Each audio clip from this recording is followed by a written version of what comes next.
Hello and अस्सलाम वालेकुम। जुल्फ़िकार एक और वीडियो के साथ आज का जो हम डिस्कस करने जा रहे हैं वो है बजट के बारे में। तो हम पूरी इस वीडियो सीरीज़ हम जो कर रहे हैं इसके अंदर हम नॉर्मली जो बात करते हैं इस चैनल के अंदर वो हम मुख्तलिफ़ इकानमी के जो एस्पेक्ट्स हैं उसके बारे में बात करते हैं।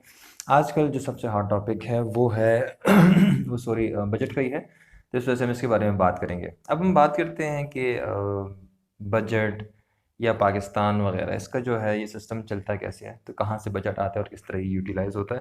स्पेसिफिक फिगर्स के बारे में थोड़ा सा हम टच करेंगे जो 2021 और 2020-21 का जो बजट है इसके बारे में, लेकिन जनरली हम ओवरऑल बात करेंगे कि ये मुल्क किस तरीके से ये लोग चलाते हैं, ये बजट कैसे बनाते हैं और किस तरीके से ये सारा ऑपरेट कर रहे होते हैं।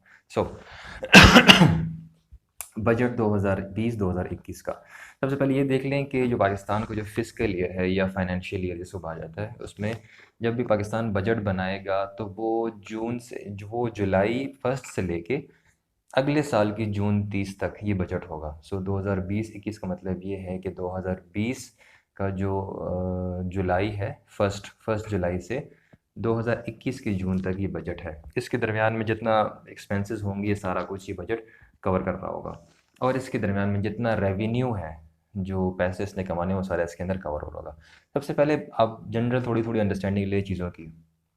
बजट क्या चीज़ होगी? बजट वो है कि पाकिस्तान के पास जितना उसने खर्च करना है इस साल के अंदर 2020-21 में पाकिस्तान ने जितना खर्च करना है, वो अगर पाकिस्तान ने जितने अरब रुपए उसके पास हैं, या इस दफ़ा का जो बजट है मैंने अपने पास फिगर देखी हुई है, वो है हमारे पास तकरीबन 7,294 बिलियन का ये बजट है रुपए। 7,294 अरब रुपए का ये बजट है, जो कि डॉलर्स के अंदर बनता है 44 अरब डॉलर का ये बजट है। अब कुछ लोग कंफ्यूज हो जाते हैं कि यार हमारी तो जीडीपी बहुत ज़्यादा है, हमारा बजट इतना कम क्यों है? तो ये अंडरस्टैंडिंग लेनी है आप लोगों को।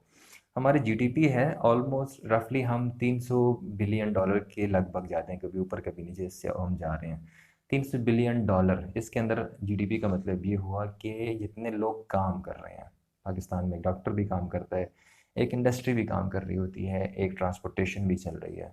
लेकिन हम जो जितने फिनिश्ड गुड्स हैं, जिस तरह पाकिस्तान में जितनी चीज़ें बिल्कुल कंप्लीट बन जाती हैं एक साल के अंदर, उसको हम कैलकुलेट करते हैं, उसको हम कहते हैं कि जीडीपी का हिस्सा है।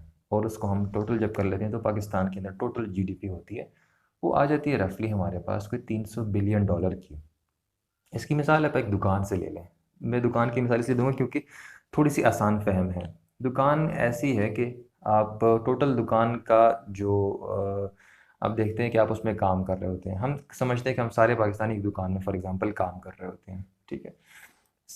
दिन के आखिर में हमारा टोटल जो सौदा बिक जाता है वो है 1 लाख रुपए का। टोटल सौदा सल्फ बिक जाता है 1 लाख का। अब इस 1 लाख के अंदर 1 लाख रुपए टोटल जो है वो कमाई नहीं है हमारी, बल्कि 1 लाख टोटल सौदा बिका। इसके अंदर हमारी टोटल कमाई हो सकती है वो 10,000 रुपये। सारा बिल निकाल के, खर्चे निकाल के, सब कुछ निकाल के हमारे पास जो टोटल बचा कुचा रह जाएगा वो होगा 10,000 रुपये। 10,000 रुपये हमारे पास जो है हमारी कमाई हो जाएगी। अब पाकिस्तानी केस में ये 1 लाख जो है वो तकरीबन बनते हैं 300 बिलियन डॉलर्स। जो कमाई हमारी है वो होगा हमारा रेवेन्यू, जो है टैक्स रेवेन्यू हमारे पास आता है, ये हमारी कमाई हो गई है, ठीक है। जो टैक्स रेवेन्यू हमारे पास इस दफ़ा आएगा वो हमने टारगेट रखा हुआ है, वो है 4,900 बिलियन रुपीज़ का। 4,900 बिलियन रुपीज़ का हमने टारगेट रखा हुआ है, जो कि एक्सपर्ट्स कहते हैं कि शायद मैच नहीं होगा, क्योंकि इससे पिछले साल हमने जो अचीव किया, जो कि मतलब 2019 से 2020, इसमें हमने अचीव किया, वो टोटल था तकरीबन 3900 बिलियन रुपीज़ का, 3900 बिलियन रुपए का, जो कि अपने टारगेट से बहुत कम था, क्योंकि वो कहते हैं कोरोना वायरस की वजह से इफेक्ट हुआ, तो इस वजह से टारगेट हमें जो था हमें इसको रिवाइज़ करना पड़ा, तो हमारे पास 3900 बिलियन रुपए तकरीबन हुआ। अब एक्सपर्ट कहते हैं कि इसके अंदर जो इंक्रीज़ आ भी जाएगा वो होगा तकरीबन कोई 10% का, विच मीन्स के 3900 से वो अगर चला भी जाए, तो अगर एक 4,000 बिलियन और इसके साथ ऐड कर दें, तो शायद रफली आपके पास 4300 की लिमिट तक ये आ जाएगा। ये आपके पास टैक्स का रेवेन्यू आ जाएगा, जो कि इन्होंने टारगेट अपना रखा हुआ है 4900, 4,900 का टारगेट उन्होंने रखा हुआ है अपने टैक्स रेवेन्यू का। अब हम बात करते हैं कि 4,900 का तो इन्होंने रखा है टैक्स रेवेन्यू, के पास जो आ रहा है वो 4,900 है, लेकिन इन्होंने जो बजट बनाया है वो 7,294 बिलियन का है। अब दोनों के अंदर फ़र्क है। ये फ़र्क जो है ये कहाँ से पूरा करेंगे? इस फ़र्क को हम बोलते हैं फिस्कल डेफिसिट। फिस्कल डेफिसिट इसको बोलते हैं। फिस्कल डेफिसिट का ये मतलब है कि आपने जितना कमाया और जितना खर्चा किया, इसके दरमियान में जो फ़र्क है, इसको डेफिसिट बोलेंगे। पाकिस्तान के केस में या जो एशिया में, इवन इंडिया भी है उसके केस में भी, या दीगर ममालिक के केस में, आपको पास जब आपके जो कमाई है वो कम होती है और जब आपका खर्चा है वो ज़्यादा होता है, तो आपके पास डेफिसिट आ जाता है। पाकिस्तान के केस में 2-3 साल पहले तक ये डेफिसिट 6% पे था, जो आज इस हुकूमत में कहा जा रहा है कि हो सकता है इस साल ये डेफिसिट चला जाए 9.5 से 10% के ऊपर। तो विच मी ऑफ जीडीपी, 9.5 से 10% ऑफ जीडीपी ऑफ पाकिस्तान, ये जो है सारा इस तरह चला जाएगा। लेकिन सिंपल टर्म्स में 4,900 आपने कमाया, ठीक है, और 7,294 से 4,900 आप अगर माइनस करते हैं, आपके पास जो डिफरेंस आएगा, ये डिफरेंस आप कहाँ से पूरा करेंगे? तो हुकूमत कहती है ये डिफरेंस हम पूरा करेंगे कर्जे लेके, और वो कर्जे लेंगे लोकल हुकूमतों से। इन्होंने कहा आईएमएफ से हम नहीं लेंगे, आईएमएफ से ऑलरेडी उन्होंने कर्जा लिया हुआ है। हम जो लोकल जो बैंक्स हैं, हुकूमतें नहीं, लोकल जो बैंक वगैरह हैं, इनसे हम ये कर्जे लेंगे और इसके बाद इसको हम पे कर देंगे या इससे हम अपना खर्चा चलाएंगे। अब लोकल लोगों से हमने पैसे तो ले लिए, लेकिन उसके ऊपर वो टैक्स भी देना पड़ेगा, तो वो सारा कुछ कैलकुलेशन ये लोग कर रहे होते हैं। लेकिन दो तरीके से ये लोग अपना ये डेफिसिट पूरा कर सकते हैं, या पैसे छाप के। जब पैसे छापेंगे, फॉर एग्जांपल, ये इस दफ़ा हुकूमत ने इरादा किया कि 2600 जो अरब हैं, 2600 अरब रुपए, ये टोटल हुकूमत ने छापने होंगे या कर्ज लेना होगा ताकि अपना ये डेफिसिट पूरा कर सके। इसका मतलब ये हुआ, अगर छापते हैं तो 2600 अरब रुपए की वर्थ जो है, इतना जब छाप लिया तो ऑटोमेटिकली जो रुपए की वैल्यू है वो कम हो जाएगी। मीन्स इसका मतलब ये है कि इन्फ्लेशन आपको जो है वो ज़्यादा हो जाएगा, जो शरह महंगाई है वो और भी ज़्यादा हो जाएगी, लोगों के ये पास जो पैसे हैं वो कम हो जाएंगे और चीज़ें हैं वो महंगी होती जाएंगी। तो इस वजह से ये एक प्रॉब्लम हो जाएगी लोगों के लिए। या अगर कर्ज़ लेते हैं तो फिर होगा ये, अगर हुकूमत ने 2600 अरब रुपए कर्ज़ ले लिया, तो जो ऑटोमेटिकली बैंक का जो इंटरेस्ट रेट है, जो शरह सूद है, वो अगर 8% आज है तो वो 8 से हो सकते हैं 12-13 पे चला जाए, क्योंकि उसका ये डिमांड एंड सप्लाई के ऊपर होता है। जितना ज़्यादा हुकूमत उसका कर्ज लेगी, उतना ज़्यादा बैंक जो है उसका जो इंटरेस्ट रेट है ज़्यादा कर देंगे। इसका मतलब ये हुआ कि आगे इंडस्ट्री जो होगी या प्राइवेट सेक्टर होगा, जब उसको कर्ज चाहिए होगा तो 8% पे उसको नहीं मिलेगा। 8% पे नहीं, मतलब उसके ऊपर जो करंट काइबोर का रेट 8% है, उस पे तो वो ले नहीं सकते। तो हो सकता है वो कर्ज़ का जो शरह सूद है वो चला जाए 12 से 15% पे, तो उनके लिए और भी मसला बन जाएगा। तो दोनों सूरत हाल में पाकिस्तान के लिए मसला है जब फिजिकल डेफिसिट होगा। अच्छा, अब इसके बाद हम बात करते हैं कि इन्होंने जो बजट बनाया है वो है किस तरह का। सबसे जो बड़ा एक्सपेंस पाकिस्तान के किसी बजट में होता है, सबसे बड़ा, वो होता है डिफेंस का या मिलिट्री का जो होता है, जो पाकिस्तान के लिए एक किस्म का एक मसला बना हुआ है। अगर दुनिया में देखें तो पाकिस्तान दुनिया के टॉप 10 ममालिक में आता है। अगर 2-3 ममालिक ऐसे जिनका जो डाटा है वो पुराना है, इस वजह से हम कहते हैं कि पाकिस्तान टॉप 10 ममालिक में आता है जो कि डिफेंस के ऊपर सबसे ज़्यादा खर्चा करते हैं। उस निस्बत जितना वो जीडीपी उनका है, उसकी निस्बत सबसे ज़्यादा खर्चा करने ममालिक में सबसे ज़्यादा पाकिस्तान भी आता है। सबसे बड़ा मुल्क जो खर्चा करता है वो सऊदी अरेबिया है। उसके बाद मज़ीद जो ममालिक हैं वो सीरिया टाइप के ममालिक हैं, जॉर्डन नहीं, सीरिया है। इसके अलावा और अफ्रीकन कंट्रीज़ बीच में आ जाते हैं या अरबिक कंट्रीज़ आ जाते हैं, और पाकिस्तान भी इसमें कोई 10वें नंबर पे आ जाता है। और इसके बाद जो ममालिक हैं उसके अंदर आगे आने वाले ममालिक में यूएस आ जाता है, और उसके बाद और दीगर ऐसे जो सुपर पावर्स हैं वो आ जाती हैं। लेकिन अगर हम इंडिया को देख लें या चाइना को देख लें या यूके को देख लें, तो ये ममालिक हैं तो सुपर पावर्स, इनका टोटल जो खर्चा है मिलिट्री पे वो पाकिस्तान से ज़्यादा है। लेकिन उस हिसाब से देखें कि वो कमाते कितना है, तो उस हिसाब से पाकिस्तान अपने कमाई का जो खर्चा है उसकी निस्बत खर्चा ज़्यादा करता है डिफेंस के ऊपर बनिस्बत दूसरे ममालिक के। पाकिस्तान का टोटल डिफेंस का बजट है 1.3 ट्रिलियन रुपीज़, ठीक है। इसका मतलब ये हुआ कि 1300 अरब रुपए पाकिस्तान लगाएगा डिफेंस के ऊपर, या दिफाई जितने भी उनके जो खर्चे हैं उसके ऊपर लगाएगा। और इसके अलावा अगर पेंशन देख लें, ये सारा जो है ये पेंशन के अलावा है जो मिलिट्री को मिलती है। वो पेंशन भी पाकिस्तान की अगर टोटल पेंशन लगाए तो कोई 400 अरब रुपए की पेंशन है, तो उसके अंदर से भी तीसरा हिस्सा जो होगा वो मिलिट्री को जाता है और उसका एक हिस्सा जाता है आम सिविलियंस को। अच्छा, तो हमने देख लिया कि 1.3 ट्रिलियन जो है या 1300 अरब रुपए तो डायरेक्ट जाएंगे मिलिट्री को। इसके अलावा कुछ होंगे जो पेंशन की मद में भी जाएंगे मिलिट्री के जो अफराद हैं उनको। और ये सारा कुछ अगर मिला लें तो तकरीबन ये कुछ टोटल 1600-1700 अरब रुपए जो होते हैं वो डायरेक्ट मिलिट्री को चले जाते हैं इस मद में।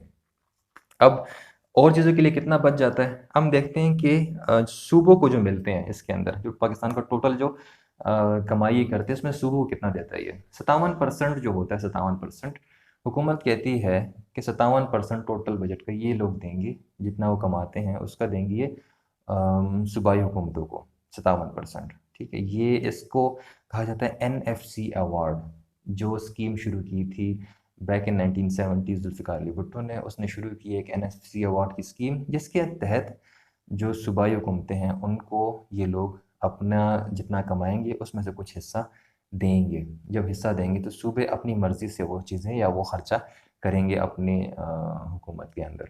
ठीक है, अब ये NFC अवार्ड की बात हो जाती है। ठीक है, इसके अंदर सबसे जो बड़ा हिस्सा होगा वो ऑटोमेटिकली जाएगा पंजाब को, क्योंकि आबादी उसकी ज़्यादा है। 51% या जो टोटल NFC अवार्ड है उसमें जाते हो पंजाब को। अब सूबों के लिए जितने वो रखे हैं वो है 28,2873 अरब रुपए।